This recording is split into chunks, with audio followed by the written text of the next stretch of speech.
लोगों को तुम्हारी बातें समझ में इसलिए भी नहीं आती क्योंकि सच्चाई को सुनना आसान नहीं है। सच्चाई हमेशा चुभती है। अगर तुम किसी को उसकी गलतियों का आईना दिखाओ तो उसका अहंकार उसे स्वीकार नहीं करेगा। वो कहेगा ये तो बकवास है, असल में उसने तुम्हें नहीं ठुकराया, उसने अपने अहंकार की रक्षा की है।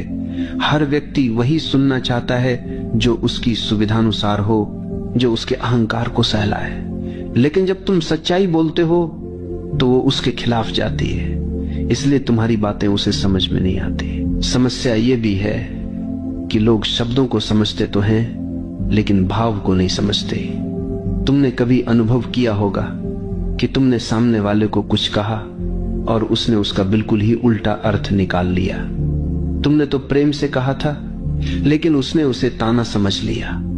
तुमने सचेत होकर कहा था लेकिन उसने उसे आलोचना मान लिया। ऐसा क्यों होता है? क्योंकि लोग शब्द सुनते हैं लेकिन भाव को नहीं पकड़ पाते, और भाव पकड़ने के लिए संवेदनशीलता चाहिए, मौन चाहिए। आज का मनुष्य संवेदनशीलता खो चुका है। उसका ध्यान केवल सतह पर है। गहराई में जाने की उसकी क्षमता धीरे धीरे समाप्त हो गई। यही कारण है कि हमारी बातें उसके दिल तक नहीं पहुंच पाती।